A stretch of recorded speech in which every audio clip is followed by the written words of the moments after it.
Hablemos. Hablemos. Saludos otra vez en Hablemos. Bienvenidos y bienvenidas a Hablemos. Aarón, que ya es conocido porque ha participado en varios otros episodios de Hablemos, vamos a saludar al público previo a la conversación en otras copas. Aarón Gamaliel Ramos, profesor de Sociología retirado de la Universidad de Puerto Rico. Este es el sexto episodio o vídeo. ¿Se dice vídeo o video? Vídeo. Sí. El sexto vídeo o video. Me dice el amigo Basat, Alfredo Basat, que ambas formas están correctas. Bueno, este es el sexto capítulo de la segunda temporada de Hablemos. Y como hemos dicho previamente, nuestro interés es hablar de Puerto Rico y de aquellos aspectos o hechos de su historia poco conocidos. Esa es nuestra intención en Hablemos. La introducción fue el tema musical de Héctor Campos Parsi, un compositor puertorriqueño de Ponce. Se llama Divertimiento del Sur. Es la sonata que nos introduce y nos acompaña durante todo este conversatorio.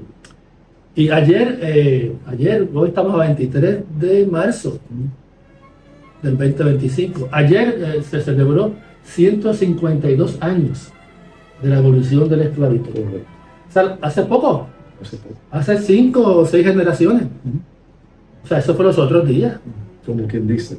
Mi bisabuela y mi tatarabuela, muy probablemente, fueron esclavizadas.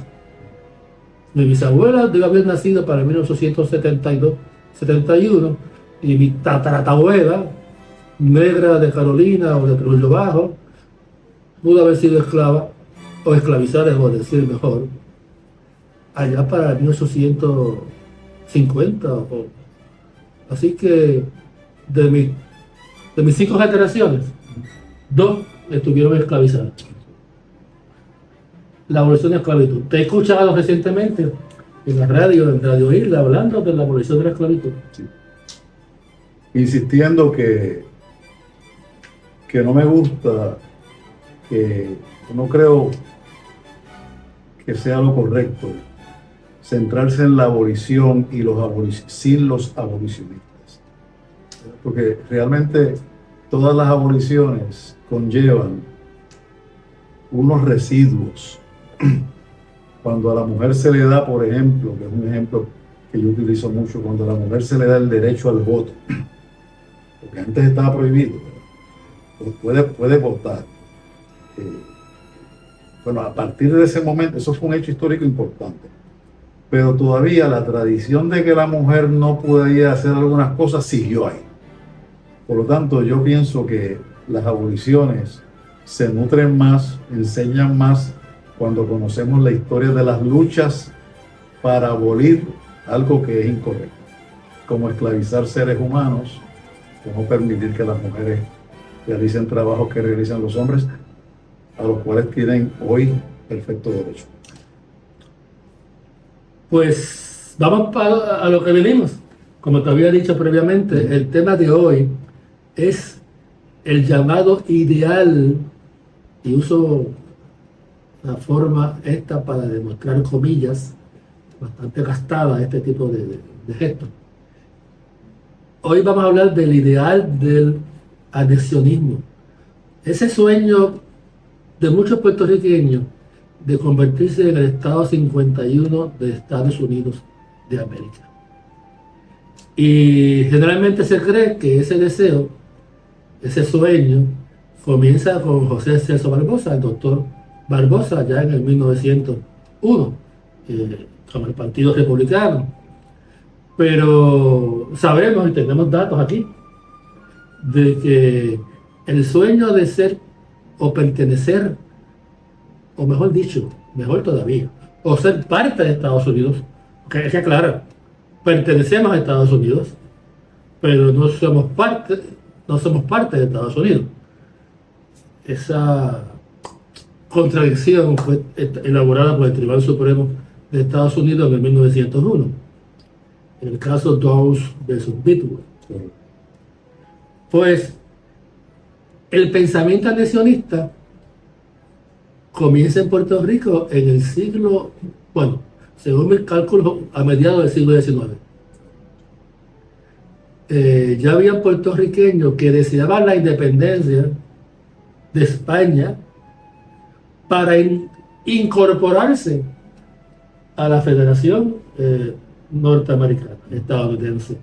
Y hubo uno de nombre Julián Blanco, que fue desterrado allá a principios de los años 1860 para allá. Fue desterrado junto a Betance y otros patriotas puertorriqueños, Ruiz Belvis.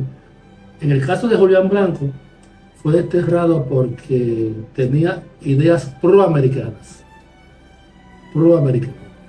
Y en los decretos de expulsión hablaban de que tenía pensamientos yanquis. Ya se usaba esa palabra en Puerto Rico, pensamientos yanquis. Y así que, y no era raro porque se vinculaba a Estados Unidos con las ideas liberales, como respuesta al despotismo absoluto, al despotismo abusivo que imponía España en Puerto Rico. Mientras en España había libertad política, por algunos tiempos hubo libertad política, había libertad de prensa a partir de la Constitución de 1812 y otros movimientos liberales o momentos liberales. En Puerto Rico siempre la conducta del gobierno supremo de España y del gobierno militar en Puerto Rico era de completo opresión y completo absolutismo y persecución política. En ese periodo histórico, 1960 en adelante, se comienza a incubar el sueño anexionista.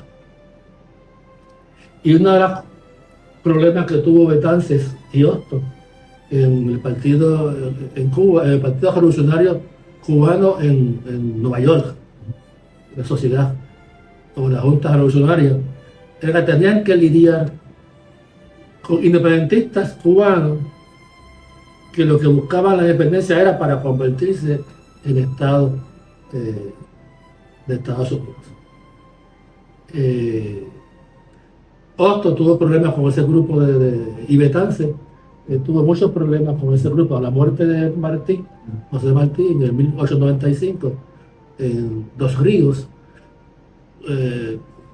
toman el control de la sociedad o la Junta Revolucionaria o del Partido Revolucionario Cubano, grupos anexionistas que le hacen la vida imposible a Betances en París e intentan despojarlo de su título de embajador y representante de la Revolución Cubana en Europa. Así comienza la idea anexionista en Puerto Rico. En todo el Caribe, fíjate que en el caso de Cuba, en ese mediados del siglo XIX, hay una población bien grande de cubanos en Maryland, ¿verdad?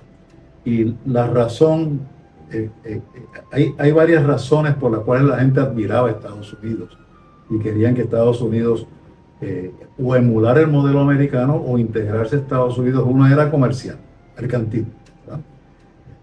Estados Unidos tiene una economía viva, ¿por qué no tener un vínculo más cercano de modo político con Estados Unidos? Pero también había una razón de admiración por la Constitución americana.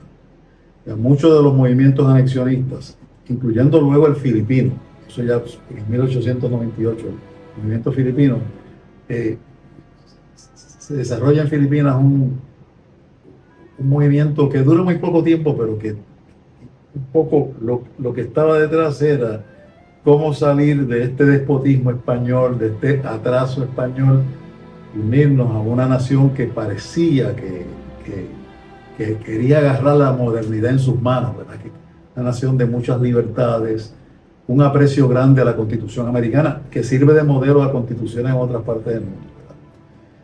Hay un caso en particular, en el caso de Dominicana, que es el caso de Báez, el presidente de Dominicana en un momento, y él pide la anexión para que los haitianos no controlaran República Dominicana, porque había una lucha entre República Dominicana y Haití, y se temía que Haití, un país con una tradición de lucha libertaria muy grande, se invadiera República Dominicana y convirtiera a lo que hoy es República Dominicana, que en aquel momento se llamaba el este de la Española, como parte de Haití.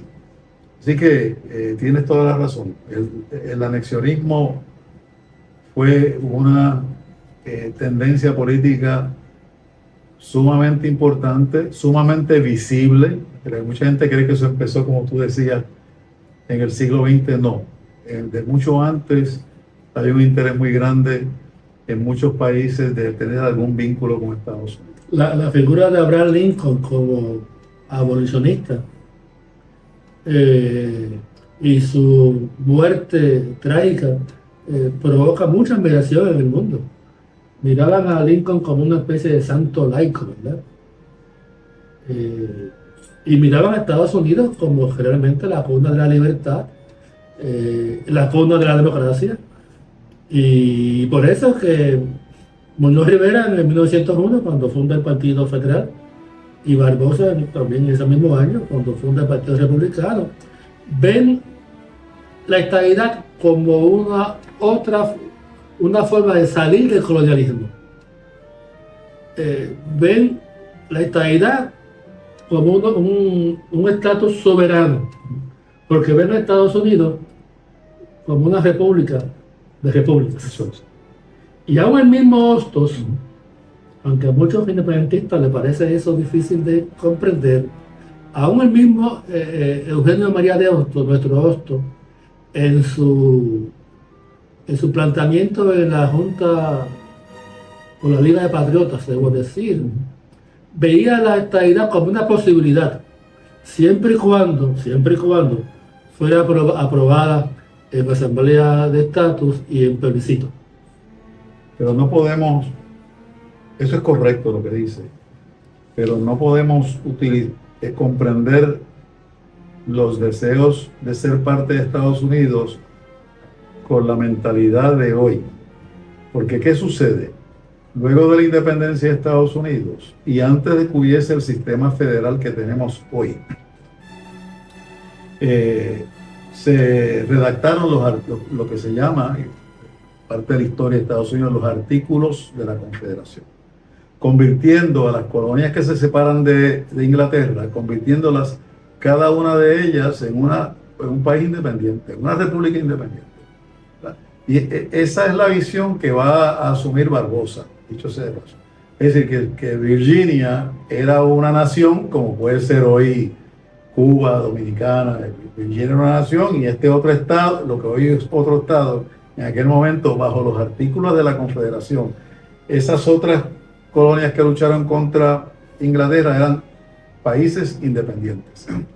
De hecho, la idea de Barbosa de anexión viene de ahí. Barbosa decía que Estados Unidos era una república de repúblicas.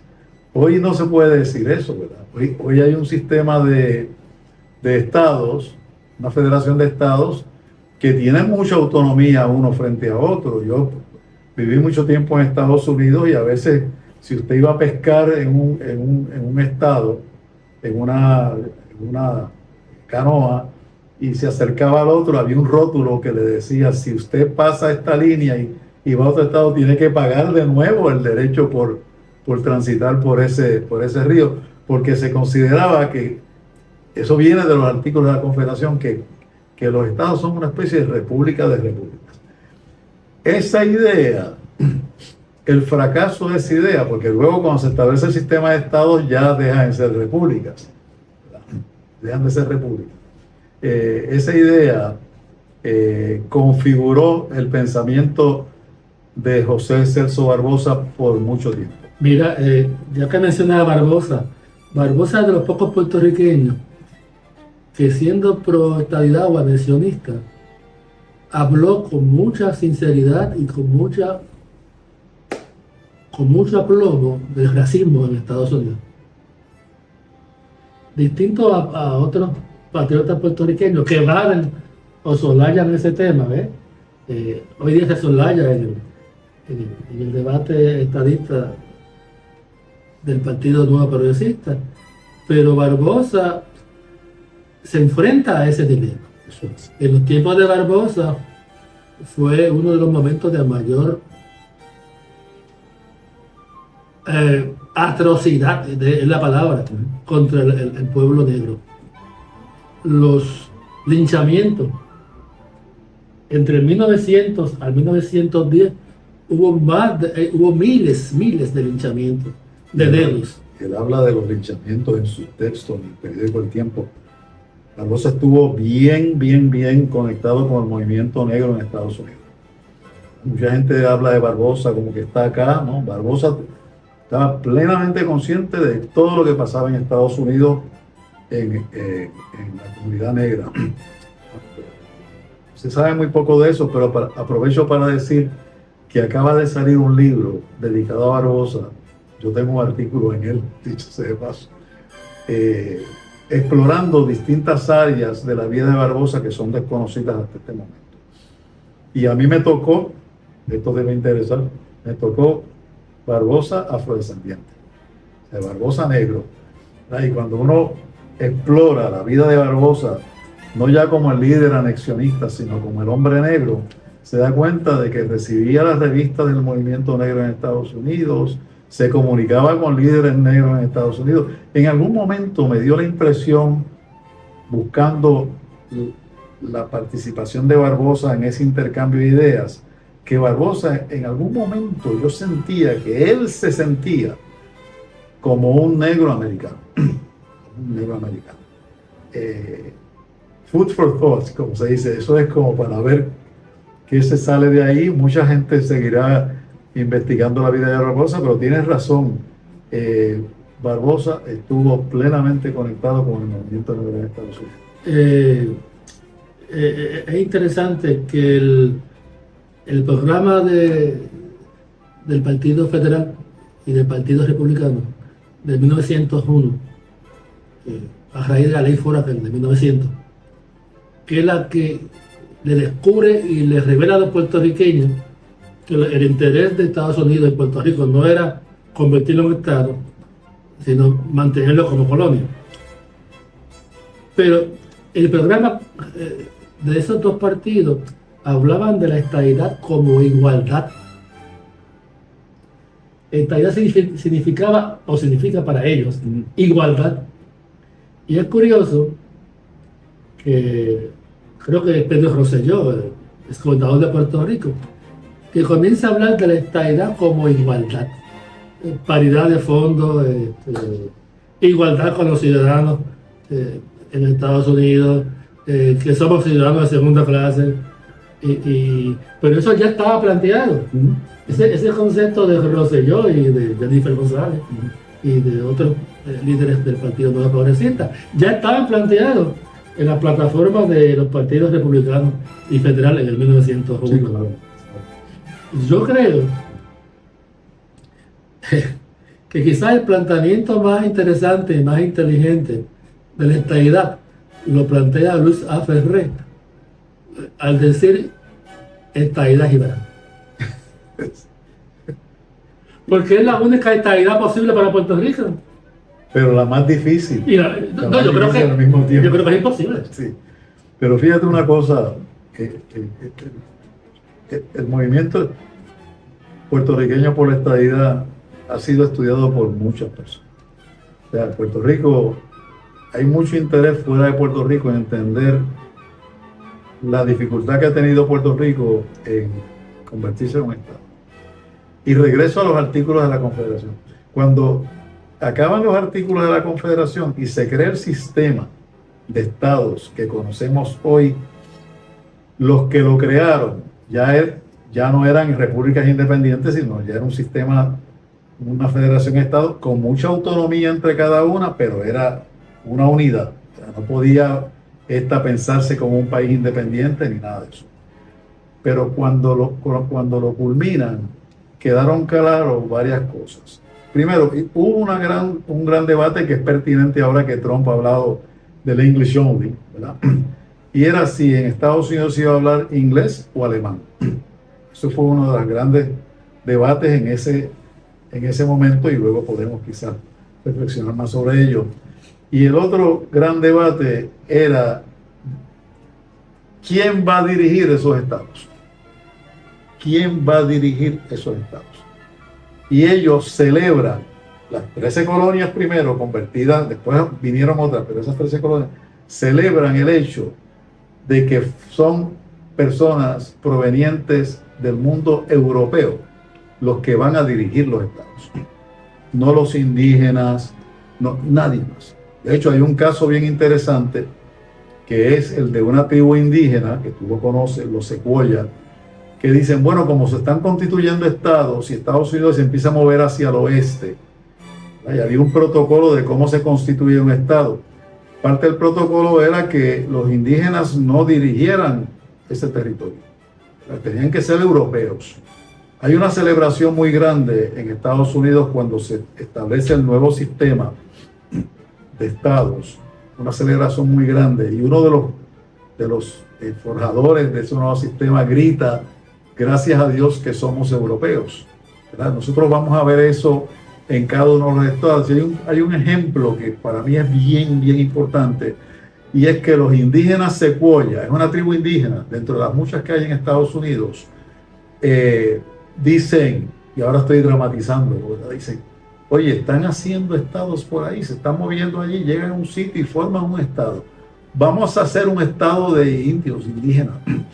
Y lo someten, presentan toda la articulación de que vamos a tener un estado indígena, ¿verdad?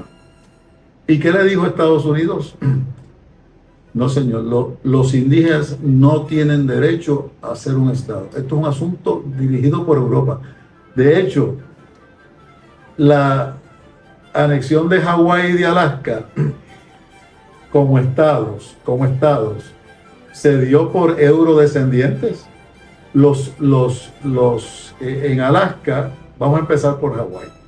En Hawái, la reina de Hawái en aquellos tiempos y todas las tribus hawaianas oriundas de ese lugar fueron descartadas, soslayadas, para que entonces, de nuevo, eurodescendientes, de otra manera de decirlo, gente blanca de Estados Unidos que se mudó para allá, pero que no tenían nada que ver con la cultura de ese lugar, establecieron el estado. Y en el 1993, no sé si me equivoco, me perdonan los que nos escuchan, si me equivoco, el presidente Bill Clinton redacta un documento que es una disculpa. Estados Unidos disculpándose por lo que pasó en Hawái. El presidente de Estados Unidos, a nombre del pueblo de Estados Unidos, disculpándose.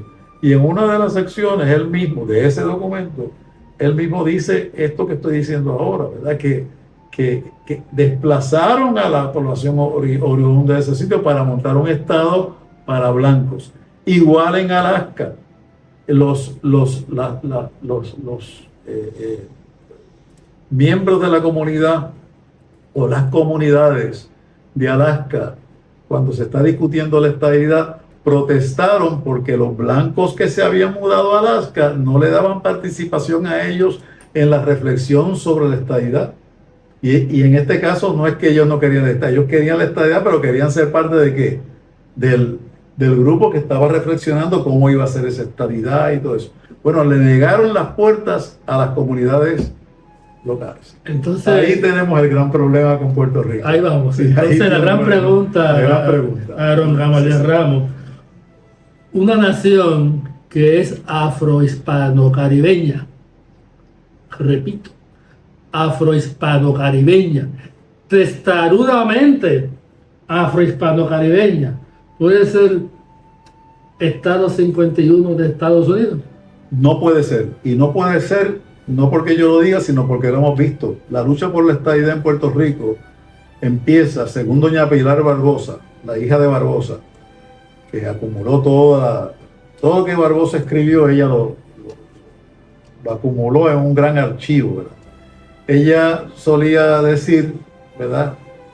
Ya, en lo que tú comenzaste a decir, que para justificar la estadidad, que la estadidad fue un anhelo, dice ella, como tú señalabas hace un minuto, un anhelo de muchos pueblos del Caribe. Y eso es una verdad. Dice Dominicana, Cuba, Puerto Rico, habían mucho antes de Barbosa, ya había movimientos pro estadidad aquí. Que logren la estadidad, esos son otros 20 pesos. Sabemos que hubo esos movimientos, pero ninguno de ellos tuvo resultados. Como dato histórico, en el 1868-69, el presidente Grant propone que la República Dominicana sea un estado, y pierden por un voto. Por un voto, la República Dominicana no se convirtió en estado, en uno de los estados de Estados Unidos. Claro, no sabríamos qué hubiese dicho Luperón después, ¿verdad? Sí. Gregorio Luperón, ¿verdad? Que fue el mismo que se opuso en 1863-62, que España regresara a poseer a Dominicana. Así que, siguiendo con eso que dijiste, Aaron, ¿están perdiendo el tiempo los estadistas o peor que eso? ¿Se están aprovechando de ese sueño imposible para mantener la colonia y sus intereses? Bueno, yo creo que aquí hay dos puntos que hay que discutir.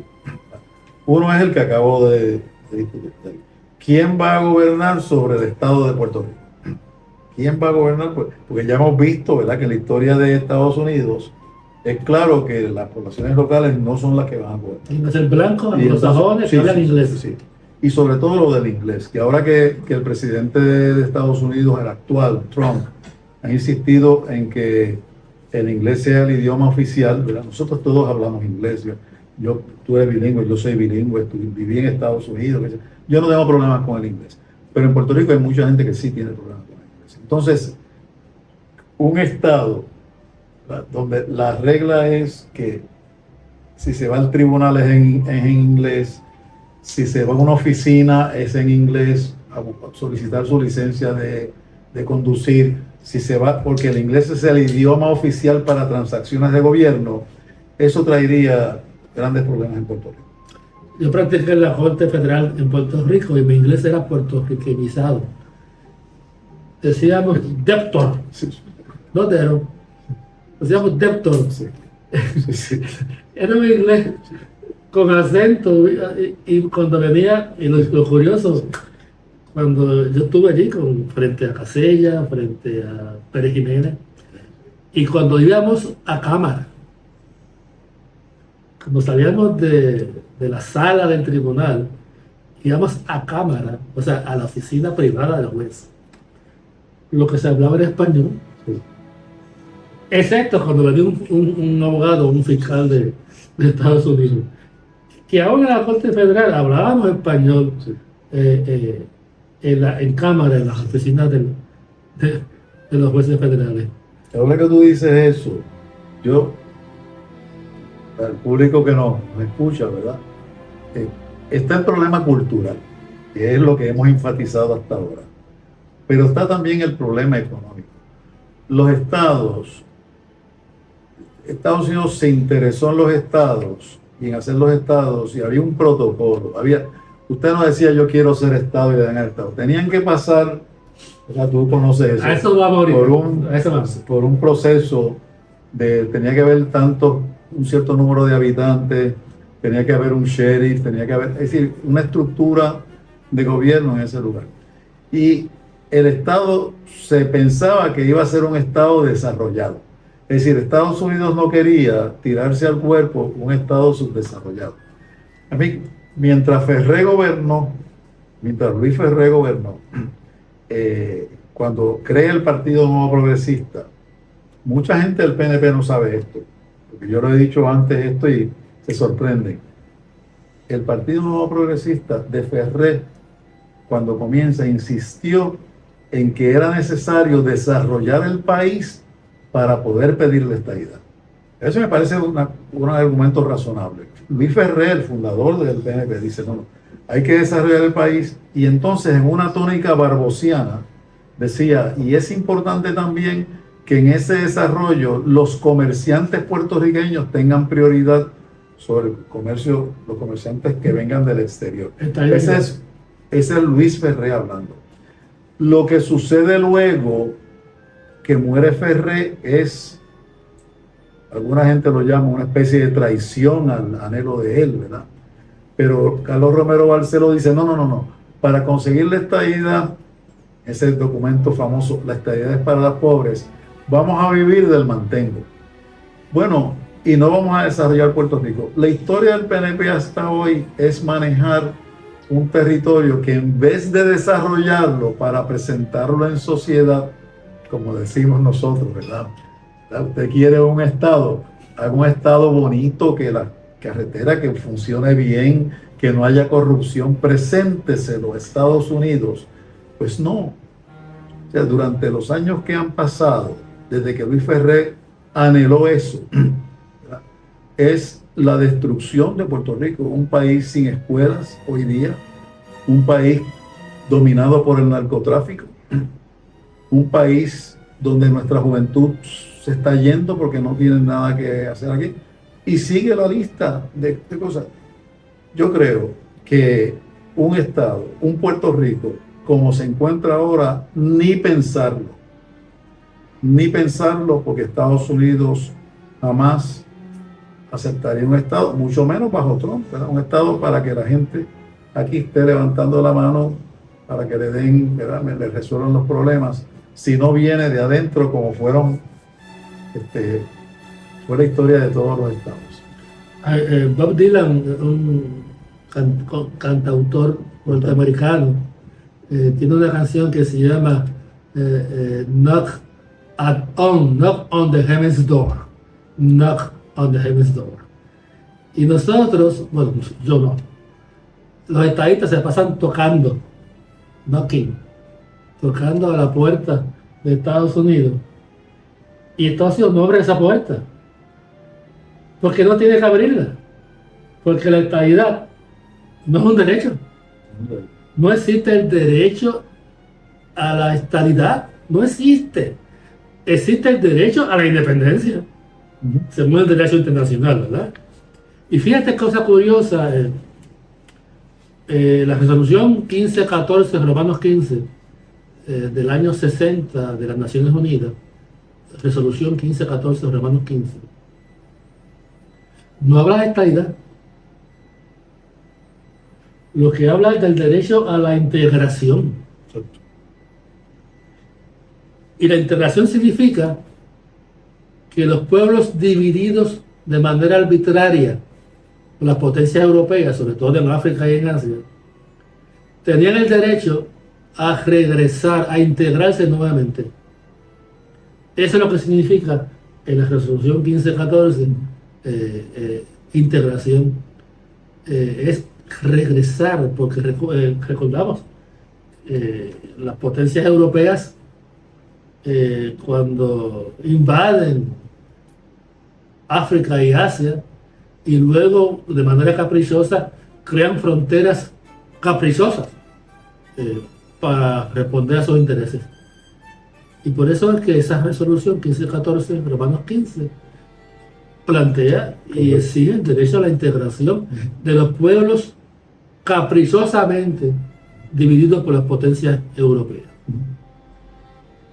Puerto Rico entonces no tiene un derecho a la estadidad.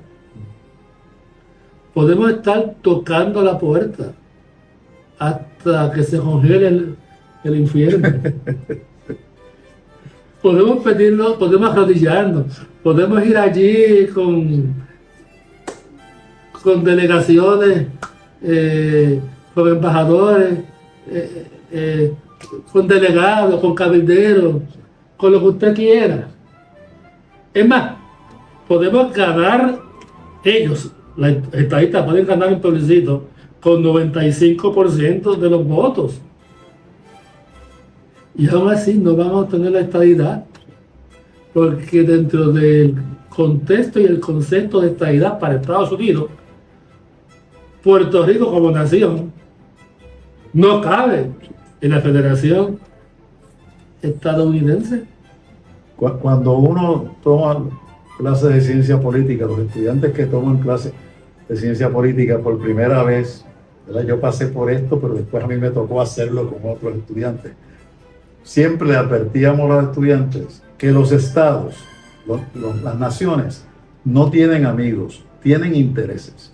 Uno tiene que buscar cuál sería el interés de Estados Unidos en hacer de Puerto Rico un estado. Pues habría que buscar, si se encuentra un interés, uno puede hurgar por ahí por el interés, pero no es porque tengamos derecho.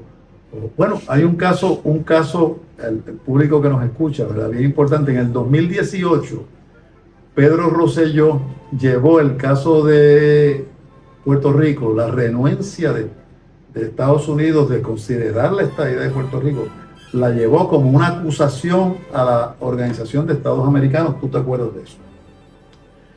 Y ellos se reunieron y estuvieron varios días con una juez, la que iba a determinar a favor de quién ella, como usted dicen los abogados, ¿verdad?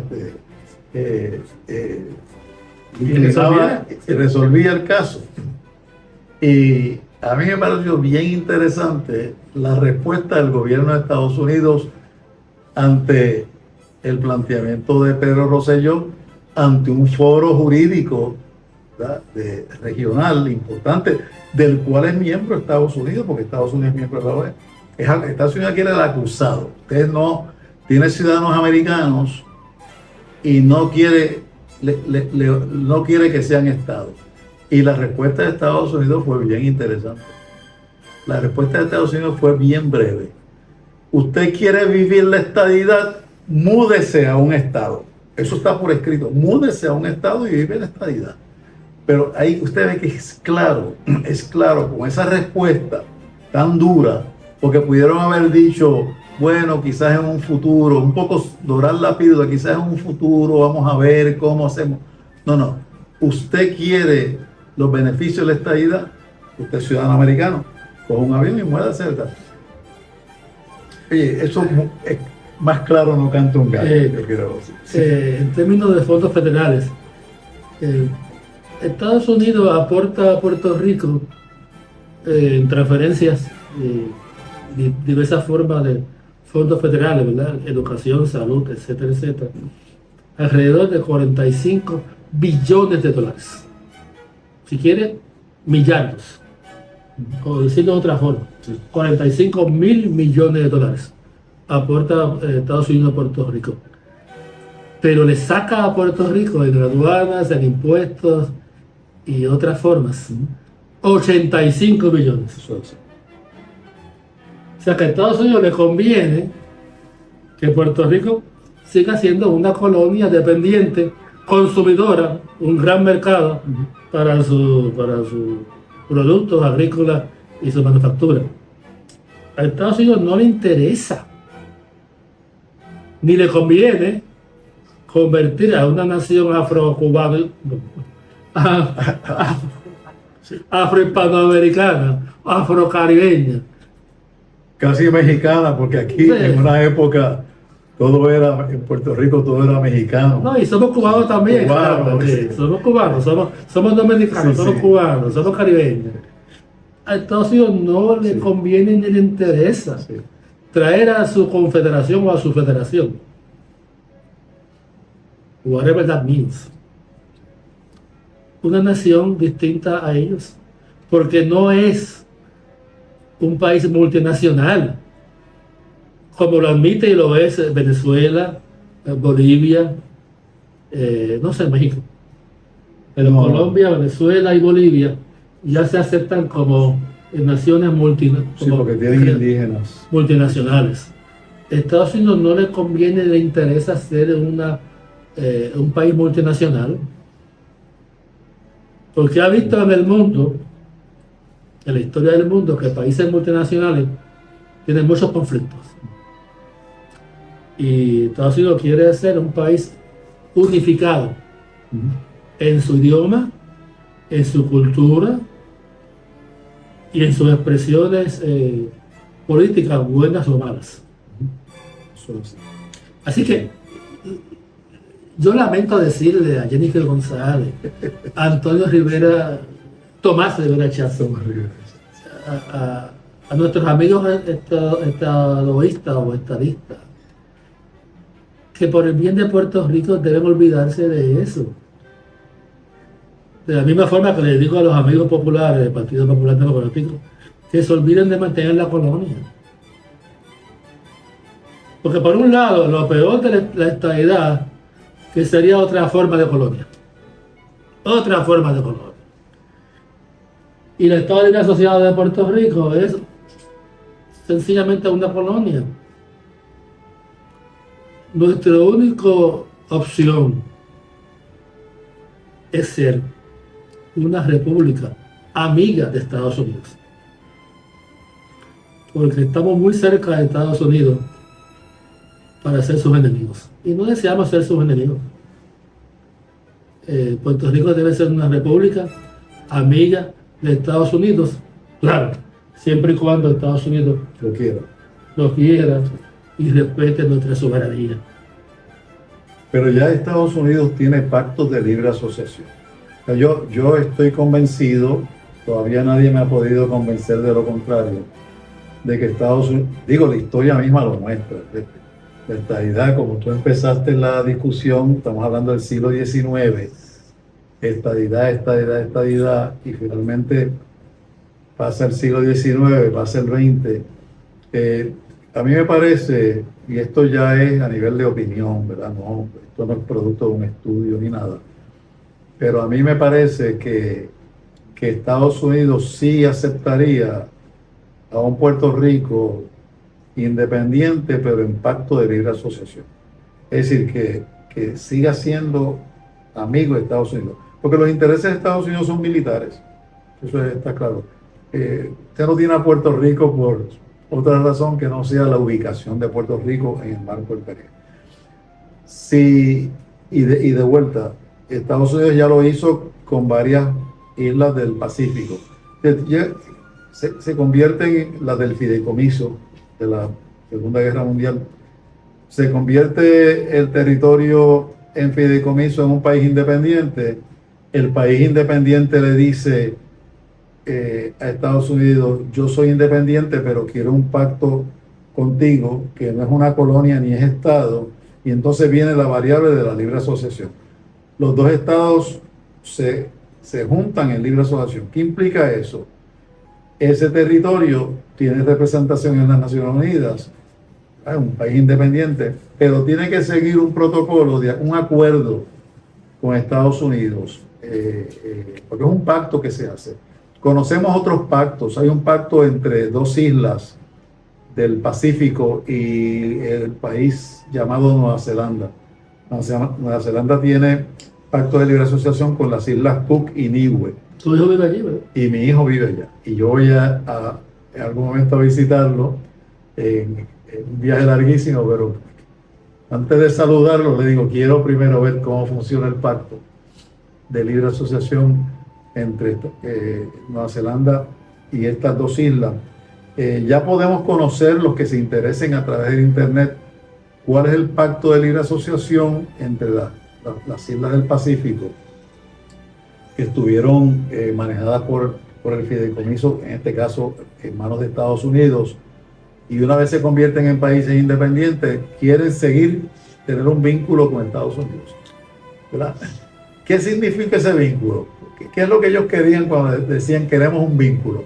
Bueno, queremos entrar libremente a Estados Unidos. Fíjense que todo eso está claro si uno mira la historia. Queremos ser parte de Estados Unidos, pero no como Estado. Pues llegaron a un acuerdo. Si usted es habitante de un territorio en fideicomiso, usted llega, son del Pacífico, llega al aeropuerto de California, de Los Ángeles, presenta su pasaporte del territorio y le dicen, ahora todo es, ¿verdad?, en una maquinita que lo pegan así y le diga, sigue adelante. Puede trabajar en Estados Unidos, puede hacer un montón de cosas en Estados Unidos. Se puede comportar usted como un ciudadano de Estados Unidos como lo es Puerto Rico, en el Pacto de Libre Asociación.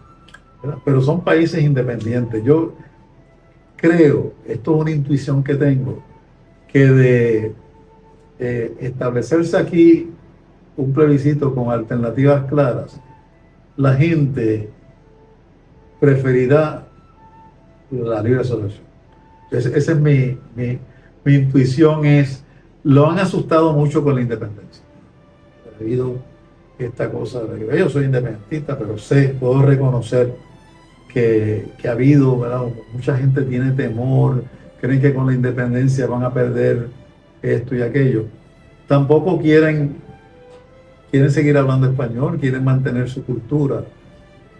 ¿Qué es lo más que lo permite? Un pacto de libre asociación. Eso yo creo que el llamado nuestro es a que veamos alternativas reales. La estadidad, Estado 51, en el mundo que conocemos, es imposible. En el mundo que conocemos. Quizás en el imaginario de amigos estadistas es posible. En el mundo que conocemos, no es posible. Habría que transformar completamente a Estados Unidos, convertirlo en otra cosa. Con la estadidad, si fuese posible, quien cambiaría no fuera Puerto Rico, cambiaría Estados Unidos, que no quiere ser, como repito, un Estado multinacional. Así que yo invito al pueblo puertorriqueño y a nuestros políticos que toquemos, que pisemos la tierra. Después de 126 años, ¿verdad? Bueno, 28 son 100, 24, 25, 27, 127 años. Corriendo. España estuvo en Puerto Rico 405 años, sin aprender nada, sin tratarnos debidamente, de manera abusiva. Estuve en Puerto Rico 405 años. Estados Unidos sigue el mismo rumbo antidemocrático que tuvo España, negarnos la identidad, negarnos el derecho a progresar y a desarrollarnos con nuestros propios pies. La invitación a los estadistas y a los estadolibristas es reconsiderar y buscar otra forma, porque ya la que están buscando ha demostrado la historia que no son posibles. ¿Cómo terminamos esto? Bueno, una notita nada más, porque siempre lo menciono cuando hablamos de esto, y es que buena parte de la población de Puerto Rico vive en Estados Unidos. Los abuelos hoy día que están en Puerto Rico se comunican con sus nietos por internet, gracias al internet que permite que uno pueda conversar con los nietos. Yo me comunico con los míos en Nueva Zelanda, pero es ese vínculo, ¿verdad? Por eso ya no uso la palabra independencia, yo uso soberanía, porque la soberanía es el poder que uno tiene para tomar decisiones sobre ese entorno, en este caso la isla de Puerto Rico. Pero nosotros no vamos a ser independientes en el sentido en que la palabra, como se originó la palabra, ¿verdad?, usted se separaba. En el caso del siglo XIX, Venezuela se separa de España y entonces es un corta. Cuando España está allá, yo estoy aquí. Nosotros no podemos hacer eso. ¿Por qué? Porque buena parte de nuestra población vive en Estados Unidos. La imagen que usa es la de los abuelos comunicándose con sus nietos en Estados Unidos. Los de allá queriendo venir en verano a disfrutar del trópico. Ese vínculo tiene que entrar en la ecuación del futuro de Puerto Rico. Y yo insisto en que es la libre asociación. Para que usted pueda llegar al aeropuerto Muñoz Marín, que es el aeropuerto principal nuestro, va para Estados Unidos, para New Jersey, un sitio, presenta su pasaporte de Puerto Rico y sigue caminando hacia Estados Unidos. Yo apoyo la independencia, pero tampoco veo con malos ojos ese tipo de asociación con Estados Unidos, entre soberanos. Puerto Rico soberano y Estados Unidos soberano. En la mesa de negociación hay que hablar de la libertad y el derecho a viajar y visitar a nuestros nietos, nuestros hijos en Estados Unidos, Claro. y algún tipo de compensación. Eso sí. Compensación. Ese es importante. Por más de un siglo de opresión que la ha habido. ¿Ok? Aquí ha habido mucha persecución, torturas, muerte, encarcelamiento, por un derecho inalienable, que es a la independencia. Bueno, ya va más de 30 minutos de programa. Quiero, antes de despedirme, pues agradecer al director técnico Adrián Ciaga Pérez, al asistente de producción Nilda Reyes Franco y a los auspiciadores Dalia Santiago, Rubén González y Ramón Alfredo Basato. Buenas tardes o buenas noches. Hasta el próximo Hablemos.